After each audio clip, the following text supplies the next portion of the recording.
Yang kedua di pusat dan semua yang streaming ke dalam tangan-Mu. Kami percayakan keluarga kami, harta kami yang terbesar, yaitu orang-orang yang kami cinta, ke dalam tangan Tuhan. Dan kalau sebentar, tidak lama lagi, minggu depan, mulai akan masuki ke liburan Lebaran. Kami berdoa untuk mereka yang bepergian, keluarga-keluarga yang pergi berlibur, Tuhan juga lindungi sertai, bawa kembali dalam satu utuh ya Tuhan, kembali kami bisa berjumpa lagi di dalam gereja-Mu. Dengan mereka bahagia membawa cerita bagi kami yang tinggal juga, kami juga khusus berdoa untuk keamanan sehingga tidak terjadi keresahan. Masa umat Tuhan berdoa tidak didengarkan? Tuhan, hamba percaya keadaan pasti akan aman. Setelah tanggal 22 nanti, ya Tuhan, kami percayakan yang kami yang tinggal juga di dalam pertolongan dan perlindungan Tuhan. Jauhkan pikiran negatif, keresahan yang gak perlu, toh belum terbukti, kekhawatiran tidak membawa sehasta dalam hidup kami. Kami mau buang semua itu jauh-jauh. Kami tetap mau merencanakan selama kami tinggal di sini dengan keluarga, aktivitas yang kami mau lakukan. Angkat rasa takut, rasa cemas. Kami percaya negara ini di tangan Tuhan. Dan kami percaya umat Tuhan pasti akan dilindungi seperti biji matanya. Terima kasih Tuhan. Berkati juga firman-Mu sehingga hari ini kami bisa belajar sesuatu yang baru. Dalam nama Yesus yang percaya katakan, amin. God bless you. Beri tepuk tangan untuk Tuhan. Haleluya. Shalom. Silakan duduk kembali. Saya nggak tahu apakah saudari Elmi, Ibu Elmi merencanakan lagu ini dari tadi. Tapi memang itu yang saya mau bicarakan. Tentang keluarga di kebaktian ini. Nah, kita tetap masih di dalam seri pengajaran bahagia adalah pilihan. Dan kelanjutannya kali ini adalah dari kitab Kolose. Kalau minggu lalu dari kitab Filipi, munculkan judulnya di depan layar. Tapi sekarang ini khususnya di kebaktian ini saya mau bicara tentang bahagia dari sisi keluarga. Lebih tepatnya bahagia keluarga Kristen. Kita buka sama-sama Kolose pasal 3. Anda bisa dengarkan seri pengajaran ini lengkap dengan memesan CD maupun DVD-nya di bawah di Pustaka Raja Wali. Kalau Anda tidak hadir minggu lalu atau hadir hanya satu kebaktian, tidak semua, Anda perlu dengarkan sisanya. Karena setiap kebaktian itu istimewa. Pewahyuan Allah berguna. Jangan ketinggalan. Toh mendengarkan paling cuma 1 jam sekali. Semua kebaktian-kebaktian yang Anda tidak sempat hadiri, Anda bisa kejar ketinggalan Anda dengan mendengarkan. Pasti jadi satu investasi yang luar biasa dalam hidupmu. Kebaktian pertama tadi saya bicara tentang bahagia komitmen. Nah, kebaktian 2 sekarang bahagia keluarga Kristen. Kebaktian 3 nanti, yaitu pukul 4 sore, saya akan bicara tentang bahagia orang yang berdoa. Kebaktian terakhir, bahagia punya banyak sahabat atau tipe-tipe kawan yang dari Tuhan. Satu dengan yang lain tidak sama dan saya acak sepanjang hari ini. Tidak selalu dimulai kebaktian 1, pasal 1 dan seterusnya. Kebaktian pertama pasal 2, kebaktian ini pasal 3. Kebaktian berikutnya pasal 1, kebaktian berikutnya lagi, terakhir pasal 4. Saya memang acak. Saya yakin Anda membaca seluruh Kolose seperti yang saya minta minggu lalu. Nah, sekarang kita ke kebaktian 3, bahagia keluarga Kristen. Saya tahu hari ini keluarga kita akan diberkati oleh Tuhan. Bersama keluargaku melayani Tuhan, bersatu selamanya mengasihi Engkau. Tiada yang dapat melebihi kasih-Mu ya Tuhan. Bagi kami Engkau segalanya. Tidak ada yang melebihi kasih di dalam keluarga. Tidak ada yang melebihi kebahagiaan dalam keluarga. Betul-betul orang yang punya keluarga yang bahagia tinggal di sorga di atas muka bumi. Tapi keluarga yang berantakan tinggal di dalam neraka, di dalam dunia. Bahagia keluarga itu segalanya. Percayalah saya, ujung dari semua harta yang kita kejar dengan susah payah di dunia ini, tak ada artinya kalau keluarga kita ceceran kemana-mana. Karena itu bahagia, pilihlah kebahagiaan keluarga ini. Bangunlah bersama dengan Allah, Mazmur 127. Jikalau Tuhan yang membuka, Tuhan yang membangun rumah, tidak sia-sia orang membangunnya. Ayo bangun bersama dengan Allah. Jangan bangun sendirian. Itu keluargamu, keluargaku, jangan suruh dia yang bangun dong. Kita yang harus bangun. Tapi jangan bangun sendirian, libatkan dia dalam segala perkara. Kalau dia turut membangun, baru nggak sia-sia. Nah, saya akan baca sekarang dari Kolose pasal 3 ayat 5 langsung. Judulnya manusia baru. Apa hubungannya bahagia keluarga dengan manusia baru? Keluarga itu baru bahagia kalau di dalamnya minimal ada satu dulu manusia baru yang memperjuangkan kebahagiaan keluarga itu. Apalagi kalau Ciafu, seluruh keluarga sudah dalam Kristus. Wah, bahagianya itu luar biasa. Masalah ada. Tapi rumah itu seperti dibangun di atas dasar yang teguh. Tidak akan pernah roboh ketika diterpa badai taufan sekalipun. Ayat 5. Karena itu matikanlah dalam dirimu segala sesuatu yang duniawi. Saya senang kata ini, matikan. Jadi jangan cuma buat pingsan atau anestesi saja. Jangan bius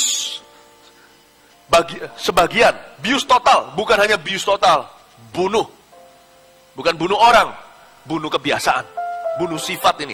Matikan dalam dirimu, matikan di dalam dirimu segala sesuatu yang duniawi, yaitu percabulan, kenajisan, hawa nafsu, nafsu jahat, dan juga keserakahan. Yang sama, kata Allah, kata firman Tuhan, yang sama dengan penyembahan berhala, sama jahatnya, mendatangkan kutuk yang seimbang, yang setara. Semuanya itu, lihat itu ayat 6. Kata-kata saya langsung diteguhkan dengan firman ini. Semuanya itu mendatangkan murka Allah atas orang-orang durhaka. Berhenti di sana. Mana bisa bahagia kalau kita ngalami murka? Jangan pernah buka celah ke pintu rumah kita. Jangan buka pintu sama iblis dan setan. Jangan pernah ngundang kuasa kegelapan. Cara mengundang kuasa kegelapan adalah jikalau kita melakukan yang ditulis di sini, percabulan, kenajisan, hawa nafsu, dan segalanya. Yang pertama, untuk kita itu bisa betul-betul mengalami kebahagiaan dalam keluarga. Bahagia keluarga Kristen adalah bayarlah harganya. Apapun harganya, bayarlah harganya untuk mempertahankan keutuhan dan kebahagiaan keluargamu dengan tidak ada dosa seks di dalamnya. Demi kebahagiaan, demi keutuhan keluarga kita. Jangan izinkan dosa seks di dalamnya. Kalau muncul orang ketiga, apapun yang terjadi tidak akan pernah sama lagi. Bayar harganya. Saya sering kali mendengarkan satu frase berbunyi begini. Let's win the loss at all costs. Mari kita menangkan jiwa-jiwa apapun harganya. Jangan, saya nggak setuju. Jangan dengan segala harga demi memenangkan jiwa. Anda kan nggak mau merokok untuk menangkan orang perokok. Saya nggak akan menangkan jiwa dengan segala harga. Tidak akan saya lakukan. Kalau ada orang berkata, kamu tunduk sekarang sama patung yang kubuat ini, maka aku akan ke gerejamu. Saya tidak akan lakukan itu. Itu harga yang tidak harus saya bayar. Tetapi untuk dosa seks, jangan sampai terjadi dalam keluarga kita. Anda harus bayar dengan segala harganya. Seperti Yusuf, lari kalau perlu. Difitnah sama istri Potifar, nggak apa-apa. Lari, secantik apapun. Ada pengkhotbah yang pernah mengkhotbahkan bahwa istri Potifar itu disebut sebagai tante Potifar. Memang dia menikah dengan orang tua. Dia pejabat orang nomor 2. Wakil presiden Mesir saat itu. Dan zaman itu zaman diktator. Apa kata raja? Siapa dekat dengan Firaun, punya segalanya. Istri Potifar itu Miss Universe runner-up-nya di Mesir. Juara satunya diambil sama Firaun. Istri Potifar itu bukan tante-tante. Itu cantik luar biasa. Seksi kata dunia. Yusuf lari. Meskipun mungkin secara daging anak muda ini mungkin kepingin. Dia lari. Dia membangun rumah tangganya sejak sebelum dia menikah. Makanya dikatakan di dalam ayat yang kita baru baca. Dari semua yang kita baca di ayat 5, itu semuanya seks. Coba baca lagi. Matikan dalam dirimu segala sesuatu yang duniawi. Percabulan, kenajisan, hawa nafsu, nafsu jahat, keserakahan. Semua ini definisi dosa seks. Ya, racun pertama yang harus dihindari dengan segala harga adalah dosa seks di dalam pernikahan. Jangan pernah lakukan. Pilihlah bahagia, jangan pilih racun. Tak peduli semanis apapun racun itu. Saya jadi ingat pada tahun 85-an ada satu lagu yang populer. Kalau Anda ingat berarti Anda sudah berusia. Madu di tangan kananmu, racun di tangan kirimu. Aku tak tahu mana yang akan kau berikan padaku. Siapa yang ingat? Iya, berarti sudah tua. Ya, saya paling ingat lagu-lagu tua memang ya. Saya mau orang tua yang kejebak di dalam tubuh orang muda. Memang itu lagu tricky sekali kan, racun di tangan kananku, madu di tangan kiri, aku tidak tahu mana yang kau berikan pada aku. Gak usah kita beradu dengan nasib. Jadi orang itu orang berprinsip saja. Aku tahu membedakan mana madu, mana racun dari firman Allah. Dan setiap kali mereka menunjukkan dirinya, madu dan racun, aku selalu ambil madu dan bukan racunnya. Dosa seks semanis apapun, itu racun nomor 1 wahid bagi rumah tangga. Ayat 5 yang kita tadi baca langsung pertama-tama menjelaskan 5 dimensi dosa seks jangan pernah ada. Yang pertama, dimensi pertama, malah justru sejak kita bujangan sudah harus mempersiapkan rumah tangga. Percabulan itu adalah dosa seks sebelum menikah. Kalau sudah nikah namanya perjinahan. Jadi kalau kita mau betul-betul membangun rumah tangga yang happy, harus terlebih dulu holy. Kalau di sini ada anak muda yang belum terlambat, berhenti pacaran dengan gak genah, kata orang Surabaya. Kalau dulu gak benar, mulai hari ini jangan coba lagi melakukan yang sama. Tidak bisa Anda happy kalau Anda tidak holy. Kalau Anda tidak holy, Anda pasti guilty. Kalau Anda guilty, merasa bersalah, ada murka, tidak mungkin bisa bahagia. Karena itu saya mau memperkenalkan kepadamu hari ini lewat pengajaran saya di Kolose pasal 3. 2 racun utama rumah tangga dan 3 sempurna. 4 sehat 5 sempurna kan Anda tahu. Saya sebut aja khotbah ini begini aja deh. Kita kasih judul baru untuk yang khusus kebaktian ini. 2 racun 3 sempurna. Bahagia keluarga Kristen. Ya, 2 racun 3 sempurna keluarga Kristen. Bahagia keluarga Kristen. Coba katakan kanan kirinya. 2 racun, 3 sempurna, bahagia keluarga Kristen. Oke, keluarga Kristen, hindari racun pertama. Yang wahid, nomor 1, yang mutakhir sekali. Menghancurkan rumah tangga yang dibangun puluhan tahun. Hancur, ludes dalam waktu berapa detik. Anak cucu tak akan pernah sama lagi. Namanya seks. Dosa seks, bukan seks. Seks itu berkat. Doa, dosa seks. Percabulan. Jadi saya berikan solusi. Kalau kita mau betul-betul bahagia. Kalau kita menikahnya karena sudah terjadi kejadian dulu sebelumnya. Maka yang Anda perlu lakukan sekarang adalah betul-betul bertobat. Minta ampun sama Tuhan, toh nasi sudah jadi bubur. Minta ampun. Dan mulai hari ini, kalau Anda dulu sebelum menikah, pernah berbuat dosa percabulan dengan pasangan Anda yang sekarang, Anda perlu di ibadah ini minta ampun sama Tuhan Yesus. Kalau sudah pernah, gak usah minta ampun 2 kali. Lanjutkan hidupmu, jangan menoleh ke belakang. Amin Bapak Ibu Saudara.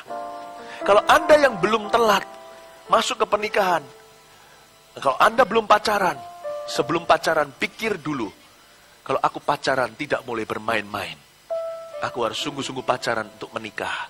Pacaran, kalau tidak ada pacaran kudus, tidak ada pernikahan kudus. Sekalipun lonceng perkawinan berbunyi, tidak mungkin ada.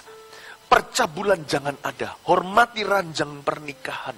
Dan kalau Anda sudah pernah berbuat tidak benar sebelumnya, Anda belum menikah, berhenti berbuat dosa. Kayak Yesus bicara sama wanita yang tertangkap basah kena perjinahan, disuruh lempari batu menurut hukum Musa. Yesus menulis di tanah, lalu dia bangkit berdiri membela perempuan itu dan berkata, siapa yang tidak pernah berdosa lempari batu. Nggak ada yang melemparinya, malah semua pergi meninggalkan wanita itu. Lalu Yesus menoleh kepada perempuan yang berzina itu dan berkata kepada dia, aku pun tidak menghukum kamu. Begitu baiknya Tuhan Yesus itu. Tapi dia berkata, mulai hari ini, berhentilah berbuat dosa. Jangan lakukan lagi. Anda sedang bermain-main. Anda sedang menjual kebahagiaan Anda nanti. Di dalam pernikahan Anda. Amin Bapak Ibu Saudara. Lalu di sana, kenajisan. Percabulan, kenajisan. Kenajisan itu apa? Kenajisan itu bicara tentang kebiasaan baik orang yang kawin atau yang belum kawin. Untuk menjajah seks atau yang namanya kepelacur dan sebagainya. Nggak ada yang namanya pelacur tingkat tinggi. Saya sudah dengar berkali-kali di dalam masyarakat. Itu panggilan wanita, panggilan kelas tinggi. Nggak ada, semuanya kelasnya kelas dosa. Nggak ada kelas tinggi, kelas rendah. Siapa menjajah diri, dia jadi murah. Nggak ada pelacur tingkat tinggi, itu nggak ada. Dan saya sedih, saya tahu. Di gereja kita yang begitu besar ini, ada orang yang datang ibadah, tapi punya kehidupan ganda. Punya simpanan atau jadi simpanan orang lain. Berhenti lihat saya dosa itu. Anda tidak akan pernah bahagia. Upah dosa ialah maut, dan jelas nasib Anda. Berhenti di tengah. Berhenti. Jangan menjajakan diri demi satu tas bermerek. Dan jangan simpan wanita lain hanya karena Anda merasa Anda sukses. Kenapa? Dengan satu perempuan. Suksesmu itu tidak dari dirimu, dari Tuhan Yesusmu. Jangan jadiin berhala. Amin Bapak Ibu Saudara. Kenajisan itu bicara tentang itu. Hawa nafsu. Hawa nafsu tidak harus berbuat seks. Hawa nafsu bisa terjadi lewat pembicaraan sesama pria. Kalau saya lagi fitness, saya pernah dengar om-om bicara tentang seks, padahal mereka semua sudah menikah. Ngomong tentang perempuan dan sebagainya. Bayangin, akhirnya saya berhenti dari tempat fitness itu. Mau tahu kenapa? Telinga saya nggak tahan. Telinga saya nggak tahan. Hawa nafsu itu bisa bicara tentang gaya hidup, meluap-luap, meskipun Anda belum berbuat. Hawa nafsu jahat di sini adalah khusus bagi orang-orang yang suka merusak rumah tangga orang. Itu nafsu jahat. Jadi yang kayak gini-gini harus dihindari. Kalau orang sudah bercincin ya Bapak Ibu Saudara, hindari. Kalau orang sudah bercincin, cincin ini harus dihormati. Harus dihargai. Yang namanya ada cincin gitu, Anda harus lihat, stay away, jangan rusak rumah tangga orang lain. Amin Bapak Ibu Saudara.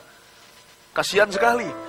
Sesama rekan kerja, istri adalah housewife atau ibu rumah tangga. Lalu suatu hari kantor ajak makan bersama-sama. Istri diajak, semua pasangan diajak. Tapi karena akrab di kantor, ya kan?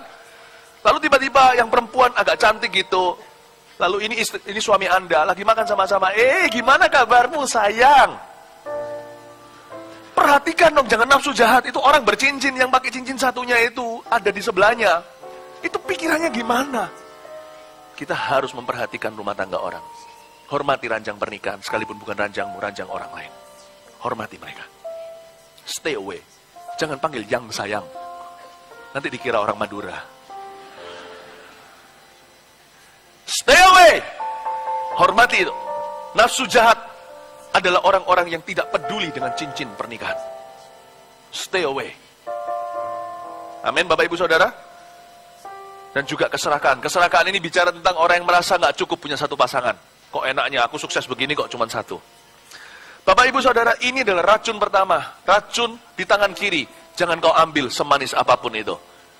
Mari kita lihat sekarang racun yang membocorkan kebahagiaan keluarga. Termasuk keluarga Kristen. Lebih dari kebocoran apapun juga. Malah justru kesusahan rumah tangga apapun juga bisa ditanggung. Kalau tidak ada dua racun ini, rumah tangga itu akan semakin kuat. Racun kedua adalah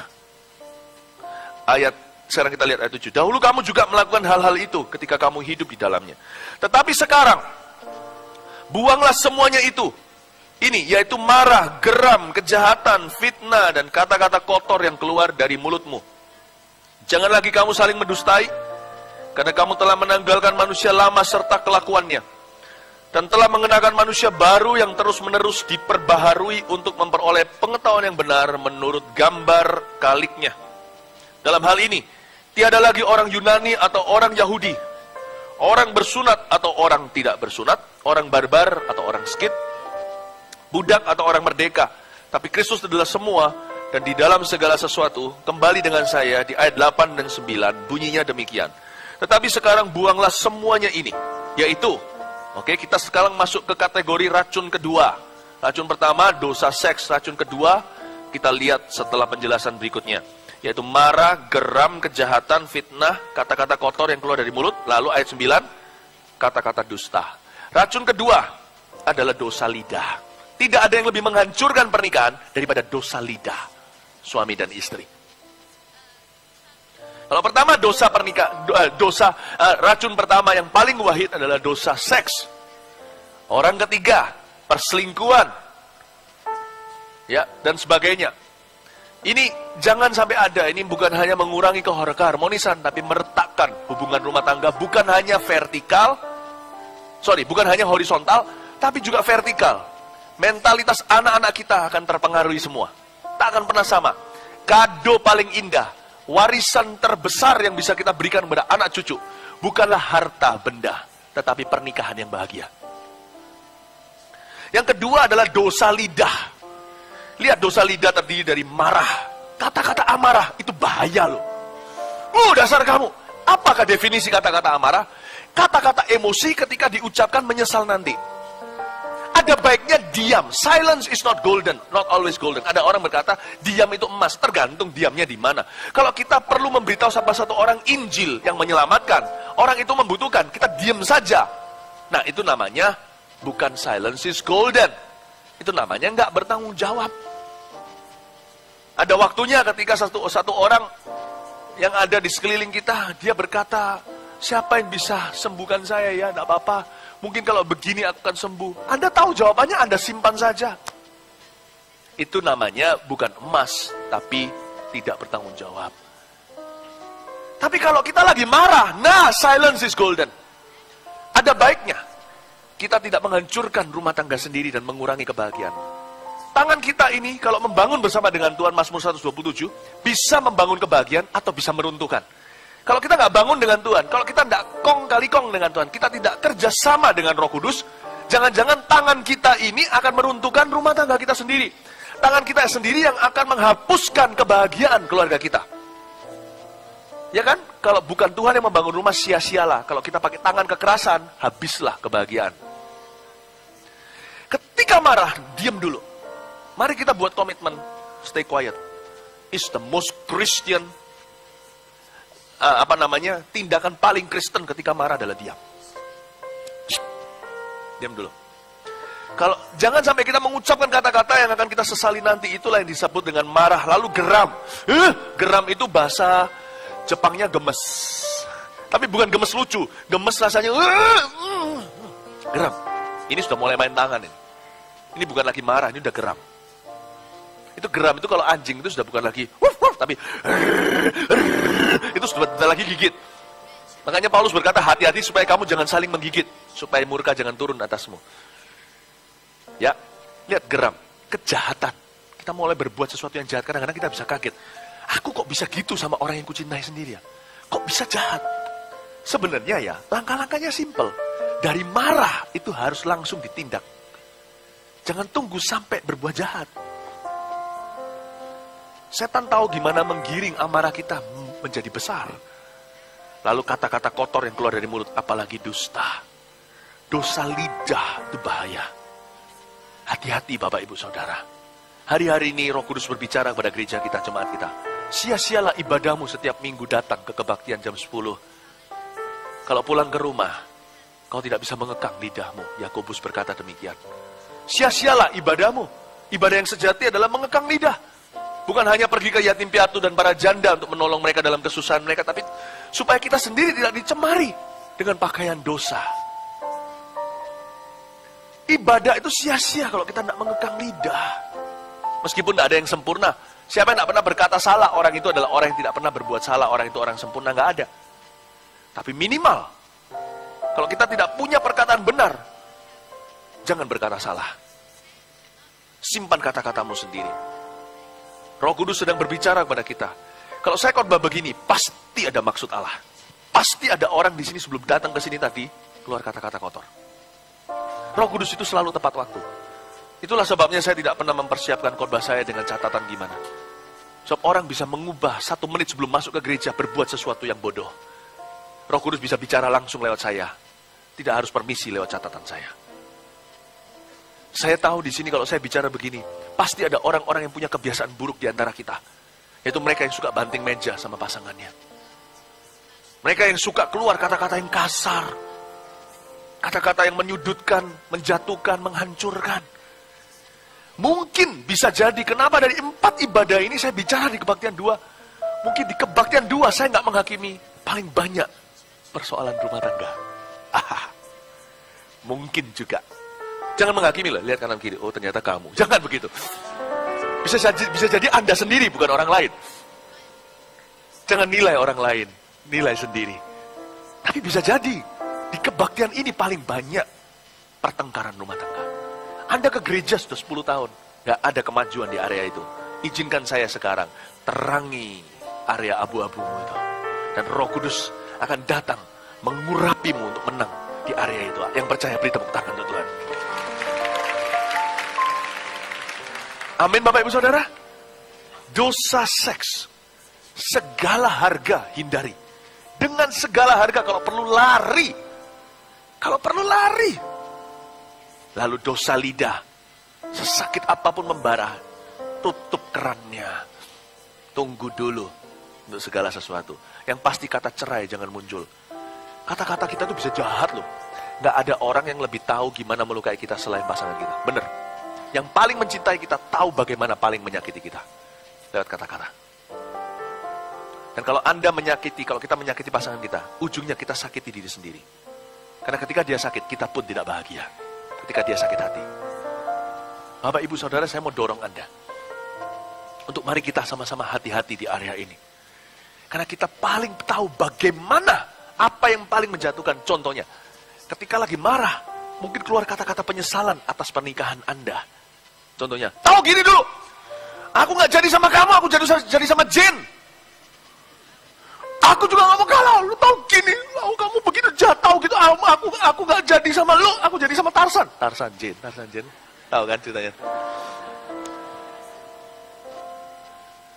Bapak, Ibu, Saudara, kadang-kadang kita lakukan itu, bukan? Kita keluar kata-kata penyesalan. Nyesel aku kawin sama kamu. Dan bagi seorang wanita dibilang gitu, itu ingatnya bisa bertahun-tahun. Wanita itu luar biasa memori card-nya. Pria itu vitamin C-nya tinggi, cuek. Habis ngomong, masa aku pernah ngomong gitu? Hidup pria, yeah baby. Makanya kita ini paling gak stres. Gak stres. Kita itu pria lebih gampang stres kerjaan. Hubungan kita lebih gak stres. Perempuan lebih stres hubungan. Karena itu kadang-kadang itu juga kelemahan. Kita bisa buat keluarkan kata-kata, melukai dia, lalu kita hit and run. Bapak, Ibu, Saudara, alangkah baiknya kalau pria-pria Kristen yang sudah diperbarui belajar untuk ambil tanggung jawab di pundak untuk hubungan. Belajar untuk stres untuk hubungan, stres yang baik. Pikirkan dulu sebelum berkata-kata. Kalau ini nanti bisa melukai pasanganku tidak. Amin, Bapak, Ibu, Saudara. Kadang-kadang kita keluar kata-kata penyesalan. Kadang-kadang kita singgung tentang bentuk tubuh yang berubah. Kamu dulu gitar, sekarang piano.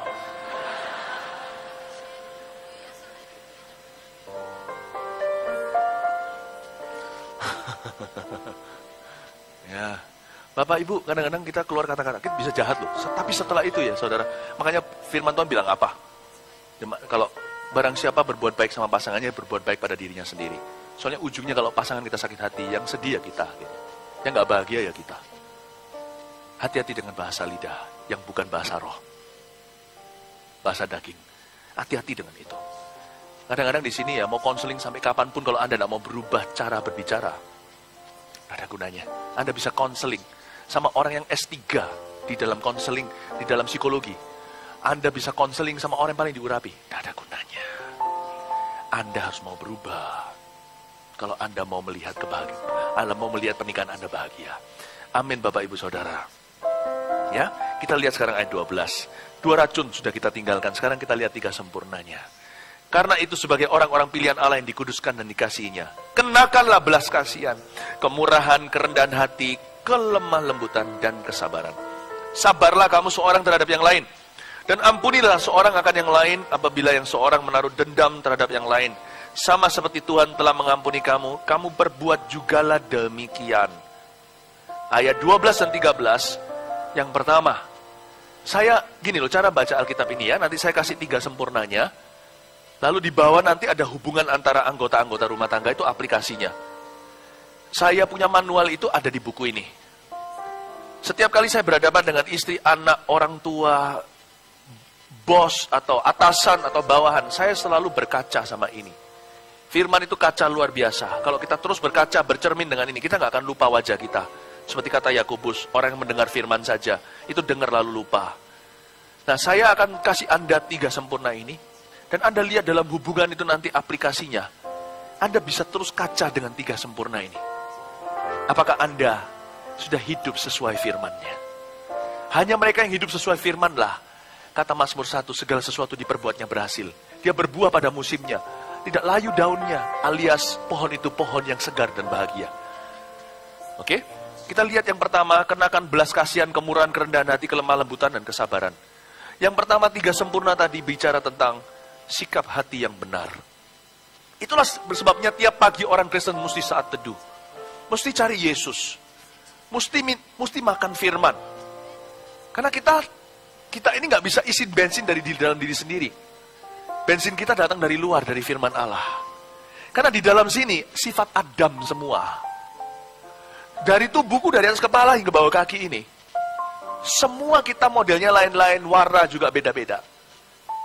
Semua kita nih loh, lain-lain kan? Tapi satu kesamaan kita, dari ujung atas sampai ujung bawah itu sudah jatuh. We are bankrupt, kita itu bangkrut tanpa firman. Itulah setiap hari saya makan firman. Supaya sifat saya yang muncul, sifat-sifat baru, bukan sifat lama. Sikap hati yang benar harus saya kenakan tiap pagi. Tuhan, isi hatiku kembali, yang kemarin sudah kadaluarsa. Isi aku dengan kasih yang baru, belas kasihan. Isi aku dengan kemurahan. Tiap kali di hadirat Allah, saya belajar rendah hati. Saya belajar lemah lembut dan belajar sabar. Dan sikap hati itu nanti, siapa bilang saat teduh itu sia-sia, buang-buang waktu. Tahu gini kan, ngapain buang 1 jam? Yesus berkata, tidak sanggupkah kamu berdoa barang 1 jam dengan aku? Ngapain? Time is money. Ada orang berkata, yes, time is money. But money doesn't care to come just because you invested so much time. Tapi money, uang, tidak akan datang hanya karena engkau mengorbankan waktu untuk mengejarnya. Bukan dengan melembur malam-malam Tuhan akan memberikan. Tuhan memberikan pada yang dikasihnya, Mazmur 127 pada waktu dia tidur. Dan tidak ada gunanya kita bangun pagi-pagi, melembur malam-malam, karena Allah memberikannya waktu kita berserah. Kenapa saya saat teduh? Kenapa saya doa 1 jam tiap pagi? Minimal tuh. Bukan karena saya pandai berdoa. Kadang-kadang terus terang daging saya memberontak ketika dalam doa itu. Tahu gini, kerjaanku banyak, numpuk. Apalagi kalau setelah pergi, pulang, di kantor kayak dikejar-kejar. Kerjaanku numpuk, deadline semua. Tapi saya tetap perlu, karena tanpa sikap hati yang benar, yang saya impor dari luar ke dalam, yaitu dari hadirat Allah yang saya cari tiap hari, saya tidak akan bisa becus mengerjakan semua tanggung jawab saya. Hubungan saya horizontal dipengaruhi terlebih dahulu dari apa yang saya terima secara vertikal. Jangan pernah remehkan doa pribadi. Tanpa itu, sia-sialah bangunanmu. Saya mau dorong Anda, jangan hanya jadi jemaat biasa. Bangun mesbah doamu tiap hari. Daripada saya sekarang kasih khotbah yang sifatnya memberi Anda ikan, mendingan saya ajari Anda gimana memancing. Kalau saya kasih Anda ikan hari ini, Anda makan, minggu depan Anda perlu khotbah baru. Kalau tidak gitu Anda mati. Tapi kalau Anda lakukan apa yang saya sampaikan, 3 minggu Anda tidak dengar khotbah, Anda tetap hidup. Tapi Anda akan kangen sekali dengar khotbah. Karena orang yang hidup rohaninya pasti haus dan lapar. Saya mau dorong Anda untuk punya sikap hati yang benar. Belas kasihan, kenakan. Jadi ini terapkan dalam keluarga Anda. Itulah sebabnya keluarga nggak bisa bahagia kalau di dalamnya diisi semua manusia lama. Anda pernah lihat nggak keluarga yang kayak gitu? Nggak bisa bahagia. Keluarga Kristen harus ada manusia barunya. Untuk ada manusia baru, manusia itu harus diperbaharui tiap hari. Sikap hati yang benar itu mutlak. Yang kedua, ya.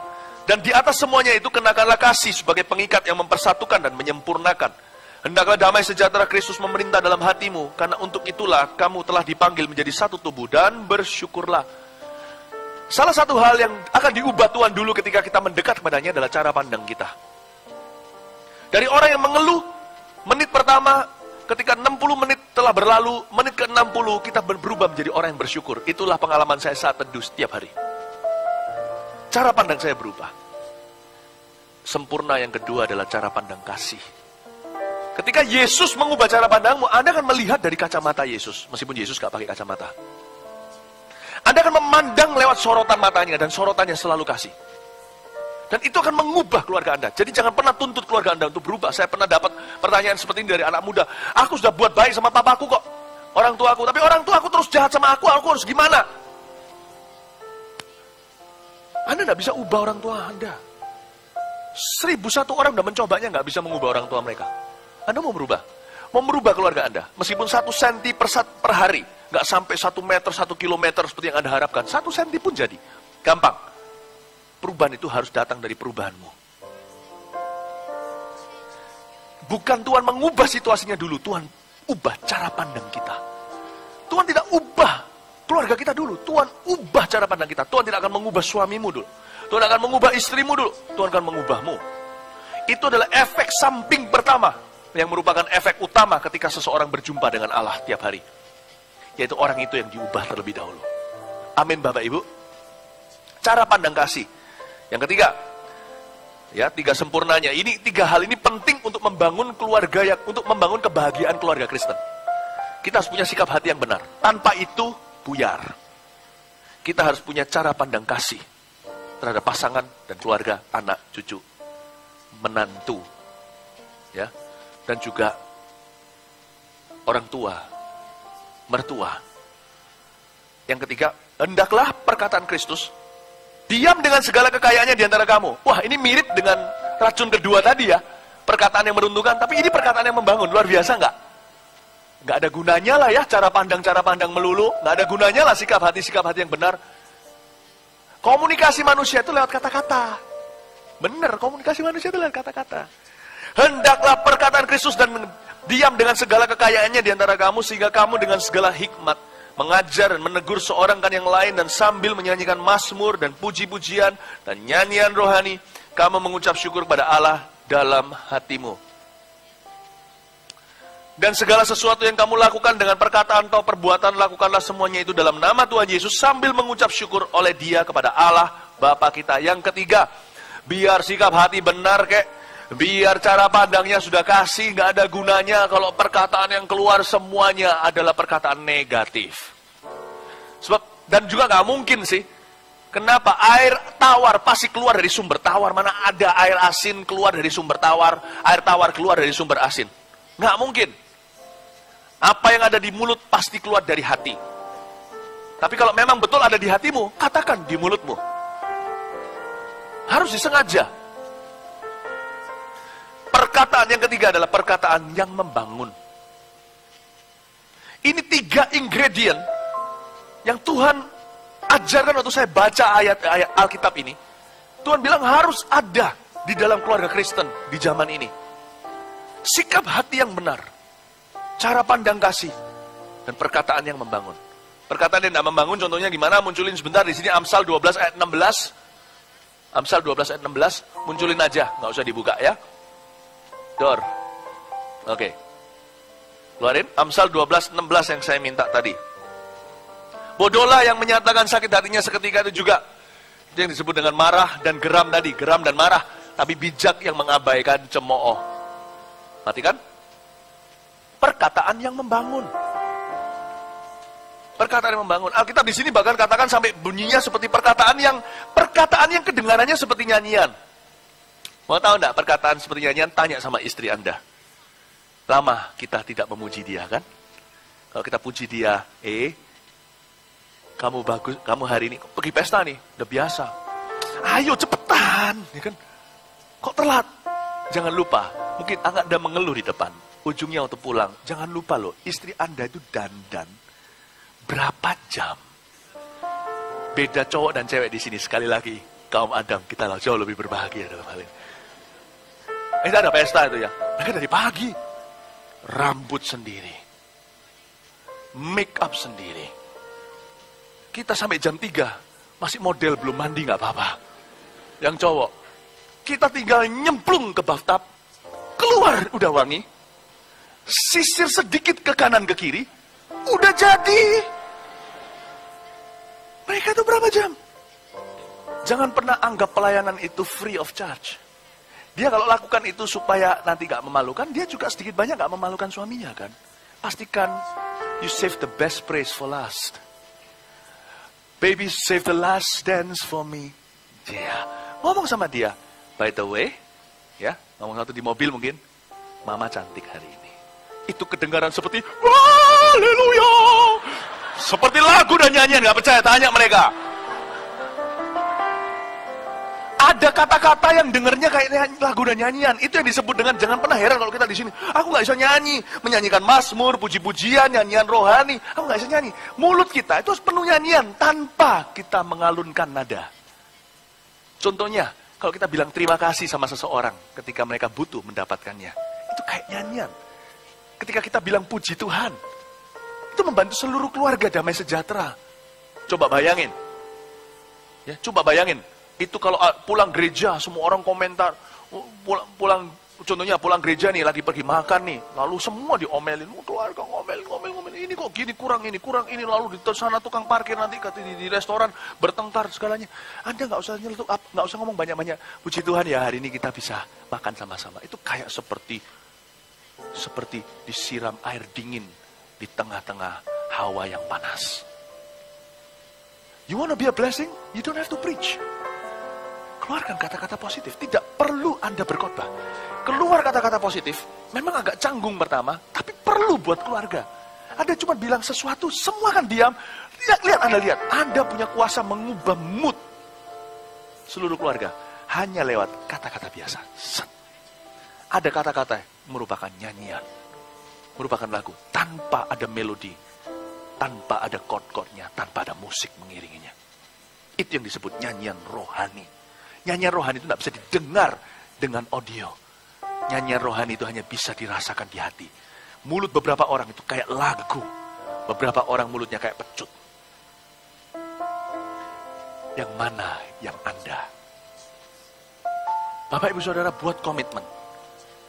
Sia-sia ibadah kita kalau kita tidak mengekang lidah. Mulai hari ini, jadikan mulutku pujian bagimu.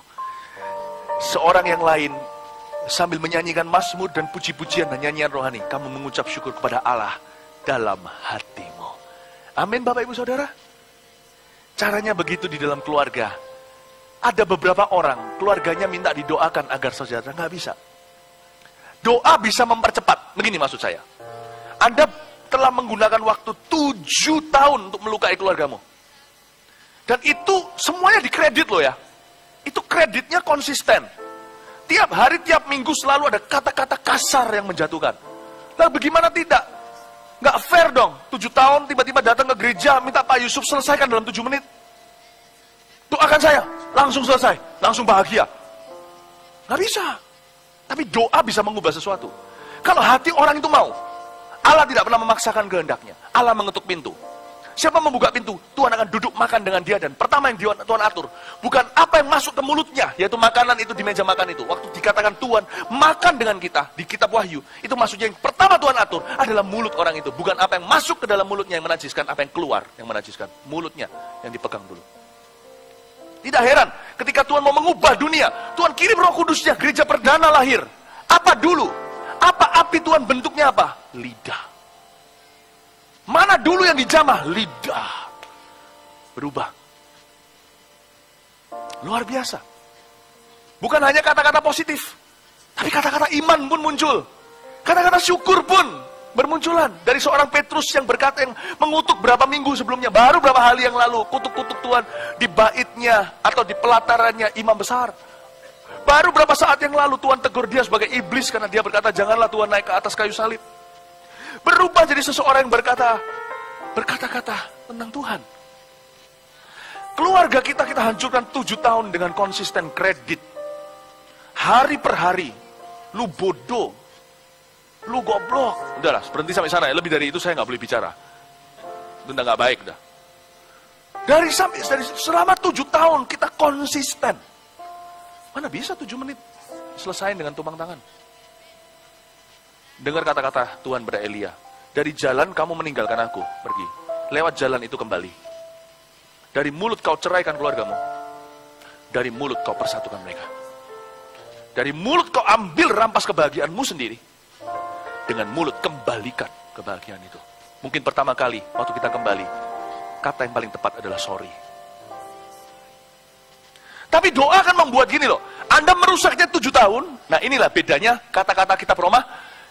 Di mana dosa bertambah-tambah, kasih karunia melimpah-limpah, bukan berarti kita boleh terus lukai keluarga kita, bukan. Tapi ketika kita mau berbalik, Tuhan akan backup kita. Sehingga yang namanya kasih karunia akan menang atas penghakiman, itu di sini. 7 tahun Anda konsisten hancurkan keluargamu. Ketika Anda mau kembali, itu bisa kembali dalam 7 minggu. Tahun sama minggu itu nggak musuhnya. Nggak imbang. Saya pernah melihat bagaimana keluarga dijamah satu keluarga dalam gereja. Nangis, dipulihkan Tuhan, luar biasa. Bukan berarti langsung jadi aman. Tapi seolah-olah 7 tahun luka hati itu, dalam 7 minggu pulih. Mereka punya kebudayaan kerajaan sorga dalam rumah mereka, kebudayaan yang baru. Kok bisa ya? Itu nggak mungkin. Harusnya kalau 7 tahun dilukai, minimal break even-nya 7 tahun dia harus protoli, harus harus satu persatu harus diturunkan luka itu. Itu pun butuh 7 tahun. Dan biasanya kalau orang luka sudah berbunga-bunga. Ngerti maksud saya ya? 7 tahun itu bukan kembalinya 7 tahun. Itu bunganya sudah nggak karuan. Itu sudah tumpuk menumpuk. 70 tahun pun nggak bisa pulih kalau bukan karena kuasa doa. Saya pernah lihat orang dilukai 7 minggu. 70 tahun kemudian tak pernah berbaikan dengan orang itu. Coba bayangin. Kalau bukan Tuhan, nggak bisa pulih. Karena bunganya numpuk-numpuk. Itu sudah luar biasa. Namanya luka hati itu nggak bisa 7 diganti 7 itu nggak bisa. 7 sama 70 aja nggak garansi. Ini bisa 7 tahun, 7 minggu selesai. Punya kebudayaan baru. Itulah kuasa doa. Silakan, monggo, mari kami doakan. Tapi harus dimulai dengan pengetahuan yang benar. Bahwa dari mulutlah engkau lukai. Lewat mulutlah engkau kembali. Di mana tempatnya doa, di situ doa dibutuhkan. Di mana tempatnya perkataan, perkataan tak bisa digantikan dengan doa seruan ke sorga. Katakan kepada pasanganmu, katakan kepada anakmu, katakan kepada ayah, orang tuamu, apa yang selama ini kau tangguhkan dari mereka. Amin Bapak Ibu Saudara. Semoga ini bisa bukan hanya memotivasi, tapi mewahyukan sesuatu dalam diri orang-orang. Siapa yang harus membangun keluarga kita kebahagiaannya? Ya setiap kita sendiri yang harus membangunnya. Sekarang kita masuk ke aplikasi sedikit aja, lalu saya selesai. Anda diberkati Tuhan? Benar nih? Amin, amin. Hubungan antara anggota-anggota rumah tangga, ayat 18. Hai istri-istri, tunduklah kepada suamimu, sebagaimana seharusnya di dalam Tuhan. Saya senang sekali ini ya, karena ini berarti kita yang dibela. Istri tunduklah kepada suami. Ya, suami-suami yang mau dibela begini, bilang dengan gagah perkasa, amin. Nggak mau ya sudah, nggak usah ditunduki ya. So, istri-istri ya, tadi yang nggak bilang amin, nggak usah ditundukin ya. Suami-suami bilang amin. Ayo dong, suami-suami yang percaya firman ini memberkati Anda, istri-istri harus tunduk kepada dirimu, istrimu harus tunduk kepadamu, katakan amin. Ya gitu dong, puji Tuhan, kasih tepuk tangan untuk Tuhan Yesus. Ini ya, kalau saya lihat istri-istri tunduk kepada suami, saya belajar untuk melihat contohnya aja dari 3 sempurna yang saya berikan. Yang kedua aja, cara pandang kasih. Suami itu ditunduki istri itu bukan sesuatu yang mudah. Apalagi zaman ini istri-istri pintar-pintar. Kadang-kadang ada juga yang istri lebih tinggi kedudukan sosial ekonominya. Atau pendidikan. Kalau Anda istri-istri tunduk pada suamimu, lakukan dengan mata cara pandang kasih. Cara pandang kasih. Jangan lihat kelemahan istri. Saya pernah sekali, cara pandang kasih itu gimana? Istri itu diambil dari rusuknya siapa? Bukan secara biologi loh. Biologi kita ikut papa mama. Darahnya suami istri pun tidak sama. Tapi secara supranatural, perjodohan itu dari Tuhan. Tuhan sudah tahu, entah gimana itu misterius. Tuhan sudah tahu nanti Anda akan menikah dengan siapa. Atau Anda yang, Tuhan sudah tahu. Oke, karena dia maha tahu, itu nggak bisa disanggah. Jadi secara supranatural, istri itu ngambil sesuatu dari suami. Dia dari tulang rusuk, dan tulang rusuk itu ditutup dengan daging oleh Allah. Jadi wanita mengambil sesuatu kelebihan dari suaminya, yang dia nikahi. Jadi jangan pernah kita mengeluh, yang wanita jangan pernah Anda mengeluh, kenapa suamiku kurang ini dan itu. Kurangnya dia itu karena kau ambil jadi kelebihanmu.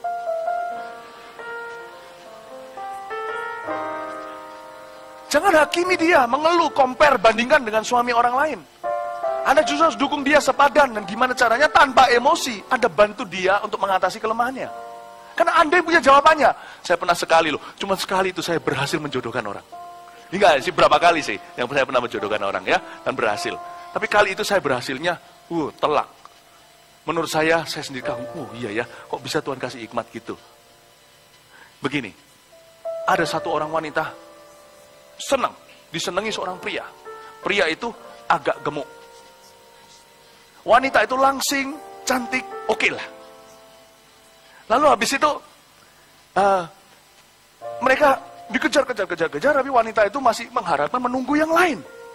Kok nggak datang-datang? Wanita kan punya hak hari ini, apalagi zaman ini pilihan banyak. Yang mana dulu tergantung siapa, nanti terakhir kalau nggak ada baru aku sama kamu. Kasihan loh pria digantung gitu. Apalagi yang digantung itu agak besar, itu berat. Itu terjadi beneran. Saya kasihan sama cowoknya. Saya kadang kasihan sama cewek tergantung siapa yang lemah saat itu. Saya kasihan sama cowoknya. Saya beritahu sama perempuan itu. Saya beritahu, kamu tahu enggak? Dia harusnya nggak gemuk. Loh, kok bisa? Harusnya kamu yang gemuk. Iya, waktu Tuhan tahu itu. Kalau kamu gemuk, kamu nanti pasti bunuh diri. Dia ambil kegemukanmu. Harusnya kamu yang gemuk, kamu skamsia, nggak boleh menghakimi dia. Ternyata cuma kata-kata komentar gitu doang, mengubah pikiran wanita ini.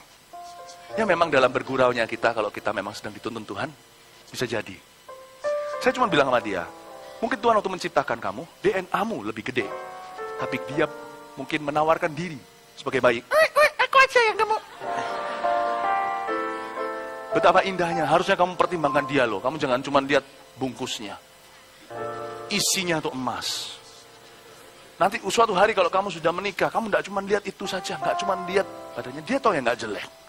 Saya beritahu, kamu tidak akan lihat, asal ada chemistry, bolehlah. Tapi kalau kamu idealisme, tunggu yang Prince Charming, nggak akan datang-datang. Kalau datang pun, mungkin itu Prince Charming, kelihatannya bagus, tapi ujungnya pukuli kamu dalam pernikahan. Udahlah, tenang saja. Habis itu ternyata, akhirnya mereka bersemi juga. Oh puji Tuhan, ngomong kanan kirinya. Suami ngomong, aku jelek gini nih ya, karena kamu loh. Ayo bilang, ayo ngaku. Haleluya, kasih tepuk tangan untuk Tuhan Yesus. Cara pandang kasih. Jangan lihat kelemahannya dia. Saya kasih contoh gimana bercermin. Saya ini sekarang ini lagi seminar ini, nggak cuma kebaktian. Saya ajari Anda how I read the word. Saya nggak kasih Anda ikan. Saya ajari Anda gimana caranya saya fly fishing, mancing pelan-pelan, tarik ulur. Gimana? Saya ajari Anda. Saya nggak puas. Saya bukan guest speaker. Saya bukan pembicara tamu. Saya sebagai gembala, saya ajarkan. Saya kepingin Anda bisa handle firman Allah. Amin, Bapak Ibu Saudara. Saya kasih contoh gitu. Contoh lagi sekarang. Mau lagi lanjut lagi nggak? Ya. Hai suami-suami, kasihilah istrimu. Jangan berlaku kasar terhadap dia. Saya sudah katakan tadi berkali-kali dalam cerita. Ini kita bisa terapkan sempurna 2 dan sempurna 3. Cara pandang kasih. Suami juga sama. Jangan terus bilang istri kok cerewet begini dan begitu. Jangan begitu. Tuhan mengambil sebagian dalam dirimu yang Anda tidak bisa lihat, istri Anda bisa lihat. Jangan merasa dia kepo. Dia bisa melihat sesuatu yang Anda kosong pandangan. Sebab hanya diisi daging. Rusuk dan daging, bedanya apa? Rusuk itu tajam. Daging itu flappy. Anda nggak bisa lihat partner Anda itu akan merugikan Anda. Anda nggak bisa lihat orang itu ada niat jahat sama Anda dalam bisnis. Istri Anda berkata, aku nggak terlalu percaya sama si Agus itu. Nggak tahu kenapa, Agus itu nggak tahu aku. Setelah kamu kepo gitu dan sebagainya. Nanti setelah itu, sungguh-sungguh ternyata Agus merugikanmu. Itu pun banyak suami yang tidak berbesar hati berkata, kamu ternyata benar. Sebab kita pria selalu ingin yang benar. Sampai ada yang muntah, bayang. Betapa traumanya sampai ada mungkok muntah. Itu luar biasa loh. Ini firman ini memang kena ke sasarannya. Iya betul. Begitulah perasaan sesungguhnya setiap wanita yang tidak pernah dikamsyai.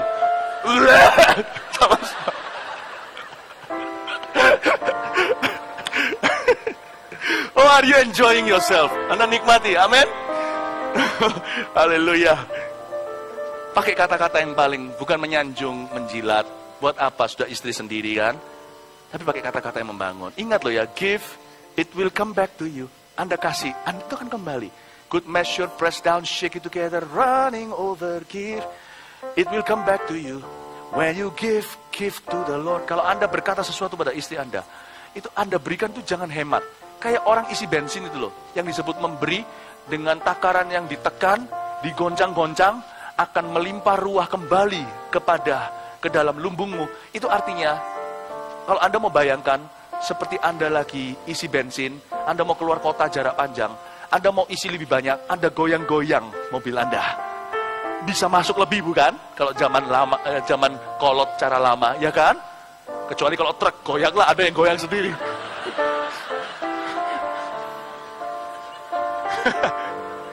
Kalau Anda mau isi bensin istrimu dengan pujianmu, jangan hemat ya. Digoncang-goncang, digoyang-goyang, dia sudah merah gitu, terusin. Dia merah sampai meledak. Bring come back to you. Nanti Anda yang menuai kebaikan. Kebahagiaan keluarga, itu investasi. Bukan dari Tuhan, dari suami istri. Tuhan sudah kasih semuanya for free kok. Kenapa Anda tidak beri for free juga? Jangan salahkan Tuhan, kenapa keluargaku berantakan? Evaluasi. Anda terlalu hemat dengan pujian. Anda terlalu hemat dengan terima kasih. Anda terlalu hemat dengan semuanya itu. Jangan salahkan Tuhan. Tuhan sudah kasih cek kosong. Tuhan sudah kasih kredit card itu platinum. Tanpa batas, tanpa plafon. Anda dan saya yang hemat memakainya. Jangan hemat. Anda mau menuai buah apel? Tanam biji apel. Jangan tanam biji setan. Amin Bapak Ibu. 快不快乐你自己安排。 Bahagia nggak bahagia? Bahasa Ibrani-nya aturan dewe. Aturlah sendiri. Oh haleluya. Cepat aja ya. Nih, saya rasanya seperti Jingtian Puyao Huijia gitu rasanya. Pengen terus. Saya senang dengan firman Tuhan gini. Ada senang dengan firman Tuhan? Amin. Hai anak-anak, taatilah orang tuamu dalam segala hal. Karena itulah yang indah di dalam Tuhan. Alkitab ajarkan kita untuk kita itu menghormati mereka. Nggak tentu mengasihi. Nggak tentu mengagumi. Karena Tuhan kasih taruh kue itu di rak yang paling rendah. Minimal tidak ada alasan untuk anak-anak kurang ajar sama orang tuanya. Kalau orang tuanya seorang pedofilia, orang tuanya nggak bener, nggak genah, orang tuanya itu seorang yang jahat, minimal tetap orang tua. Minimal Anda bisa terapkan sempurna nomor 1 sikap hati yang benar. Sekalipun dia bukan contoh, bukan teladan. Meninggalkan Anda waktu masih kecil, pukuli mama kalau itu papa. Meskipun gimana juga Alkitab katakan tetap hormati. Hormati itu nggak peduli feeling perasaannya, nggak peduli kagum teladannya. Hormati itu bicara tentang sikap hati kita. Peduli amat orang gimana, saya sikap hatinya harus benar dulu dan selalu. Hai anak-anak, taati orang tua, jangan kurang ajar dengan orang tua. Hai bapak-bapak, jangan sakiti hati anakmu, supaya jangan tawar hatinya. Terapkan 1 dan 3 contohnya. Orang tua harus punya sikap hati yang benar sama anaknya. Lemah lembut, belas kasihan. Pikir dulu sebelum kita berbicara. Yang ketiga, sempurna. Yang ketiga, perkataan yang membangun. Saya itu paling concern ya sama anak saya. Saya bukan orang tua yang sempurna. Saya paling concern sama anak saya. Jangan sampai kata-kata saya itu akan mengutuki dia. Itu saya pegang jadi papa. Sama jadi mama juga bagi istri saya. Jangan sampai apapun terjadi, keluar kata-kata kami yang mengutuki mereka. Saya sangat hati-hati soal kata-kata. Karena anak-anak kecil itu bertumbuh lewat kata-kata papa mama. Mereka tidak bisa menemukan jati dirinya.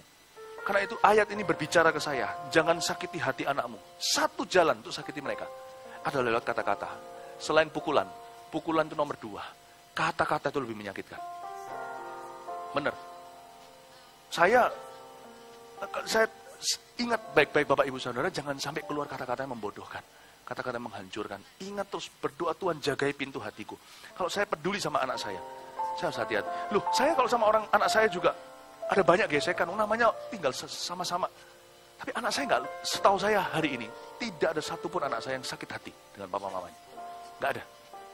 Karena di dalam banyak kasih ada banyak sekali pengampunan. Banyak kasih ada banyak sekali kesalahan yang ditutupi. Keluar banyak kata-kata. Satu-satunya kata yang selalu saya ulang-ulang. Jaga-jaga jangan sampai kalau ada kata-kata saya yang menjatuhkan. Biar kata-kata saya ini jadi anestesi, membuat mereka melupakan kata-kata itu. Saya nggak akan sengaja, tapi saya nggak berani bermain dengan nasib. Namanya kita hidup serumah, pasti keluar kata-kata yang nggak enak kadang-kali. Saya selalu dari waktu ke waktu, tak jemu-jemu. Sedia payung sebelum hujan. Saya nggak hanya buka payung kalau ada tetes hujan, saya sediain seluruh lapangan itu dengan payung. Payung itu adalah I love you. Saya peluk anak saya, ekspresikan saya beritahu I love you itu selalu didengungkan dalam keluarga saya. Anak saya selalu. Sehingga apapun terjadi, kadang-kadang kalau papa salah, anak saya masih ingat. masih ada beberapa kelebihan dari I love you dari masa lalu. Anak saya masih tidak lupa papa mamanya sebenarnya cinta sama mereka. Hai bapak-bapak, jangan sakiti hati anakmu, khususnya papa-papa. Saya tidak mau jadi papa yang kaku. Setiap hari saya akan cium anak saya dan beritahu, I love you. Saya tidak mau ikuti papa-papa tradisi Asia. Saya juga bukan ikuti tradisi bule. Saya tidak ikuti, saya ikuti tradisi kerajaan Allah. Firman Tuhan berkata, bapak-bapak, sirami anakmu dengan cinta. Dengan sengaja. Jangan yang penting sudah tahu hatinya. Saya tidak mau begitu. Ayat 22, hai hamba-hamba, taatilah Tuhanmu yang di dunia ini dalam segala hal. Jangan hanya di hadapan mereka saja untuk menyenangkan mereka, melainkan dengan tulus hati, karena takut akan Tuhan. Apapun juga yang kamu perbuat, perbuatlah dengan segenap hatimu seperti untuk Tuhan, bukan untuk manusia. Kamu tahu bahwa dari Tuhanlah kamu akan menerima bagian yang ditentukan bagimu sebagai upah. Kristus adalah Tuhan, dan kamu adalah hambanya. Barang siapa berbuat kesalahan, ia akan menanggung kesalahannya itu. Karena Tuhan tidak memandang orang. Hai Tuhan, berlakulah adil dan jujur terhadap hambamu. Ingatlah kamu juga mempunyai Tuhan di sorga. Ternyata pekerjaan memainkan peran kebahagiaan di dalam rumah. Banyak papa mama yang stres di kerja, nggak bisa dapat solusinya, pulang, muring-muring, nggak keruan. Karena itu Alkitab ini luar biasa. Kita bahas bahagia keluarga Kristen, ternyata dibahas juga sampai pekerjaan papa mama. Entah dia bos atau dia pegawai. Karena itu Bapak Ibu Saudara, kalau keluarga Anda mau bahagia, Anda juga harus bisa menempatkan diri di masyarakat. Saya pernah lihat seorang ayah yang tiba-tiba bertengkar dengan satu orang di jalanan. Tukang parkir contohnya. Saya pernah lihat dengan mata kepala sendiri. Dengan anaknya di dalam mobilnya itu ketakutan semuanya.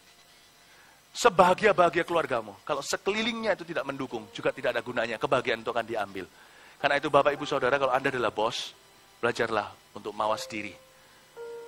Jangan merasa kita berkuasa, sebab di zaman anak Anda, mungkin keadaan sudah berubah. Kalau memang cinta sama mereka, ciptakan dunia yang lebih baik untuk mereka. Saya hari ini belajar untuk menabur, simple. Anda boleh tiru, boleh enggak. Mungkin bagi Anda yang sudah memberi jauh lebih, apa yang saya lakukan tidak ada apa-apanya. Tapi ini kesaksian pribadi. Saya ajarin. Setiap kali Alkitab mengatakan kalau Anda punya sesuatu, Anda majikan, Anda harus punya cara pandang kasih kepada orang-orang yang ada di bawah Anda. Jangan hitungan uang kecil sama mereka. Saya sama pegawai-pegawai dan sebagainya, saya tidak hanya mau, kadang-kadang saya pikir gini loh, mereka itu kasihan. Mungkin bagi kita yang punya lebih banyak duit sedikit, kita punya kebebasan. Bagi mereka, uang kecil buat kita, itu mungkin uang transport mereka tiap hari. Yang berapa ribu saja bagi kita, kelihatannya nggak masalah. Udahlah, kalau kelihatan satu orang jual yang biasa-biasa, jangan ditawar. Nggak usah ditawar. Tawar sampai habis-habis. Kalau Anda ke China ya nggak apa-apa, ya kan? Karena memang di sana murah banget, lalu habis itu tinggi-tinggi. Tapi di sini sedikit-sedikit orang jual bipang ditawar. Nah, masa begitu? Satu, di mana-mana loh sekarang di mall-mall itu semuanya lagi buy one get one go. Alamak, bipang, ya kan? Tolong beli saja. Dan kalau dia itu harganya 15.000, kasih 20, jangan kembali. 25% kasih dia. Belajar, kasih parkiran 3.000, kasih 4.000, jangan kembali. Anda nggak akan jatuh miskin kok dengan membagi-bagi. Toh orang-orang itu bekerja, Anda bukan dirampok. Anggaplah itu uang aman. Saya kalau dirampok, saya berdoa sama Tuhan, Tuhan setiap hari aku mengizinkanku dirampok kok. Aku nggak mau dirampok lagi. Saya tidak boleh dirampok. Karena tiap hari saya membagi. Bapak, Ibu, Saudara, saya mau dorong pada Anda, kalau jadi bos, jangan lihat mereka, kamu dapat gaji, ya sudah. Jangan pelit berkata terima kasih sama orangnya. Termasuk pembantu rumah tangga, jangan diperlakukan sebagai budak. Perlakukan mereka sebagai keluarga. Tentu tidak berlebihan, duduk di sini, ikut makan segala, lama-lama jadi besar kepala nanti. Nanti bisa naik ke kepala, padahal cuma dikasih hati. Tapi bisa ngerti balance-nya di mana. Kadang-kadang Anda perlu berkata terima kasih. Anggap kalau bicara sama mereka, lihat di mata, jangan, sepatu, minum kemana? Mereka juga orang, mereka mama seseorang. Kalau Anda ada di atas, ingatlah, di atas Anda masih ada Tuhan. Bagaimana Anda memperlakukan ke bawah, itulah kekristenan. Kalau ke atas, semua orang bisa, semua menjilat. Ke bawah, itulah siapa Anda sesungguhnya. Seberapa Anda diubah oleh Roh Kudus itu kelihatan ke bawah. Amin Bapak Ibu Saudara. Nah kalau yang ke atas juga cara pandang kasih. Kalau Anda adalah seorang, saya yakin yang ketiga nggak terlalu perlu bagi pegawai. Nggak mungkin pegawai, kalau dia nggak kepingin dipecat, nggak mungkin keluar kata-kata kasar. Kata-katanya pasti membangun sama bos. Ya bos, bagus loh. Bagus nggak? Saya baru beli baju. Bagus, di dalam sini. Nggak masalah. Tapi cara pandang kasih Bapak Ibu Saudara. Ini yang biasanya masalah bagi pegawai. atau yang ada di bawah. Anda bisa melihat, jangan gigit tangan yang memberimu makan. Jangan jelekkan bosmu, karena Anda tidak puas sesuatu. Mungkin Anda tidak puas, orang lain puas kok, jangan jelekkan. Jangan lakukan itu kebodohan karir. Nggak cuma itu, tapi coba bisa lihat dia nggak, sekalipun bosku jahat. Apalagi kalau Anda orang Kristen, saya bekerja untuk Tuhan. Oke, dengan ini saya selesai. Saya ke kamar mandi suatu hari di sebuah tempat. Lalu di sana ada cleaning service-nya. Di sebuah mall atau mana. Dan di situ ada tulisannya. Dan saya tahu dia orang Kristen, karena namanya Yohanes. Kalau bukan Kristen, pasti namanya Muhammad atau Saleh, Soleh. Ya kan? Nggak mungkin.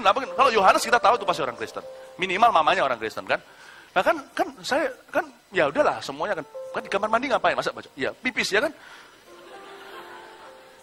Udah pipis harus cuci tangan. Itu ada beberapa orang itu cuci tangan terus gitu ya. Terus dia keluar. Nah saya ini kan barusan selesai, saya giliran berikutnya mau cuci tangan, keluar itu dia cek. Dia keluar dari pintu, orang-orang keluarnya. Marah-marah, air kecipratan gitu loh. Dia harus bersihin lagi. Lah saya di sini kan jadi grogi. Saya cuci tangannya hati-hati. Sampai hari itu jin saya basah.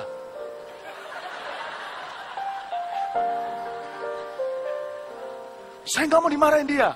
Padahal si Yohanes, saya mestinya korbanin dia, tapi mungkin dia belum lihat Global TV. Dia nggak tahu saya, ya sudah, nggak cari masalah saya. Orang lagi marah, jangan langsung ditegur di tempat, ya kan? Dalam hati saya ngomong gini, Yohanes, kalau mereka nggak ngotori WC-mu, kamu nggak punya kerjaan hari ini. Bersyukurlah, terima kasih, kurang kotor Pak, kotori semua Pak, tolong Pak. Pipis jangan di sini juga Pak, semua Pak sini. Dapatkah Anda melihat pekerjaan Anda itu dari Tuhan? Nggak percaya? Jangan lihat kekurangan pekerjaan Anda. Lihat di luar sana ada banyak orang yang nggak punya kerjaan. Mereka kan bersedia tukar tempat dengan Anda sekalipun cleaning service. Anda percaya kerjaan itu dari Tuhan? Tanya mereka yang nganggur di luar sana. Dan kalau kerjaan itu dari Tuhan, kalau Anda tidak diperlakukan dengan adil, Anda boleh nggak cari kerjaan lain? Kerjaan bukanlah pernikahan. Boleh. Tapi pastikan keluar masukmu diberkati, kata firman Tuhan di Perjanjian Lama. Yesus tidak datang meniadakan hukum Taurat, tapi menggenapinya. Ikuti cara Yesus. Pastikan kalau Anda di posisi tertentu perlu pengganti, Anda ngomong dulu. Dan pastikan Anda juga melatih orang berikutnya yang menggantikan Anda. Beri waktunya, jangan tiba-tiba langsung pindah. Meskipun nanti mungkin Anda melakukan itu rasanya elemen of surprise-nya kurang. Kan enakan kalau keluar gitu kan enak kan ya. Anda kalau nanti nggak diapain apalah di sana. Tapi lebih baik adil dan menderita daripada kita memperlakukan tidak adil orang lain. Anda lakukan itu, persiapkan dulu sehingga mungkin kalau mereka sudah nunggu-nunggu, kalau Anda diberati kan pasti mereka aboti gitu ya. Janganlah. Tapi kalau mereka berkata, nah ini yang sudah kutunggu-tunggu dari dulu, kenapa kamu tidak minta keluar ya kan? Ya sudah, pokoknya intinya Anda sudah melakukan yang benar. Itu yang disebut dengan di atas ada yang membela kebenaran itu. Jadi saya sarankan, kalau Anda memang perlu pindah, karena Anda di sini mungkin gajinya, kalau bukan karena muluk-muluk kepingin cepat kaya, kalau memang Anda lihat ada ketidakadilan, Anda berhak kok, ini negara bebas. Tapi pastikan Anda punya kesaksian waktu keluar. Tapi juga jangan kita jadi bodoh, gegabah. Ada satu orang pernah datang ke saya. Ini lucu sekali ya, nggak tahu lucu nggak, tapi bagi dia sih nggak lucu. Dia datang ke saya, tiba-tiba saya ditodong setelah selesai ibadah dan berkata, Pastor Philip, saya sudah quit dari kerjaan saya. Saya dipanggil jadi full timer. Jadi sekarang saya tidak punya pilihan harus terima kamu jadi full time gitu. Saya sudah berhenti dari kerjaan saya. Saya bilang, saudaraku, kita tidak lagi cari full timer baru. Suatu kebodohan, Anda keluar dari kerjaan dulu karena diiming-imingi kerjaan yang lain. Jangan lepaskan, cari kerja itu susah. Sampai Anda dapat kepastian. Tapi jangan sampai dapat kepastian, di sini Anda simpan semua rahasia di bawah selimut. Bos Anda tiba-tiba kehilangan Anda, kalau Anda dibutuhkan gimana?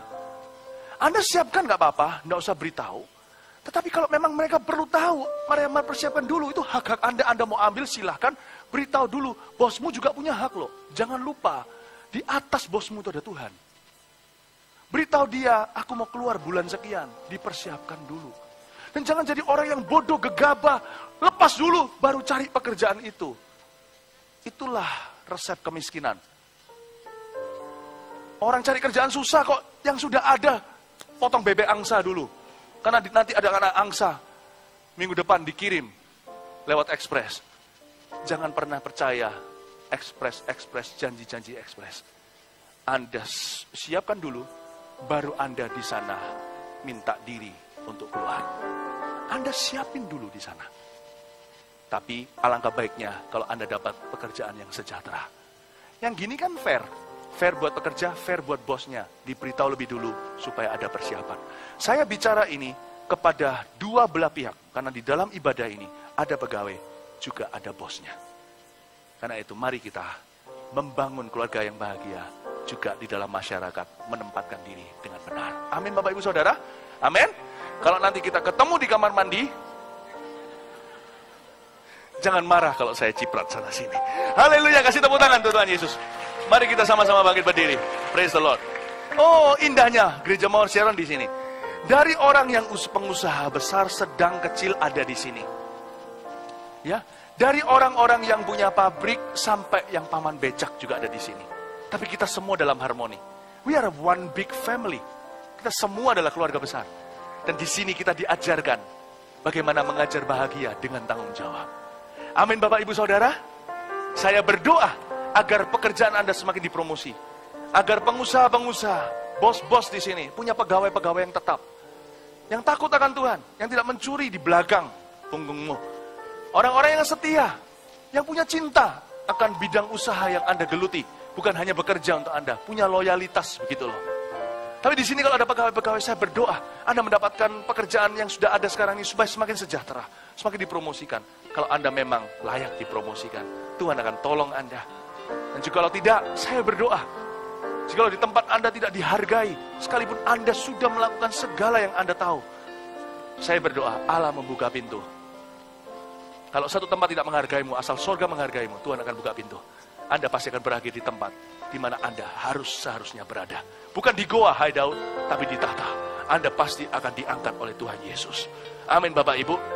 Oh, saya berdoa juga supaya setiap suami dan istri betul-betul harmoni di tempat ini.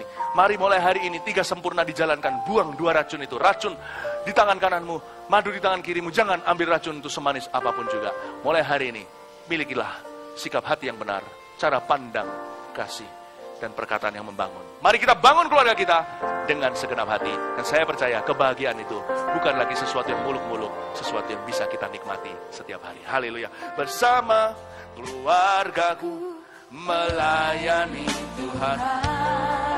Bersatu selamanya mengasihi Engkau. Dapat melebihi kasih-Mu ya Tuhan. Bagi kami Engkau segala. Bersama keluargaku, bersama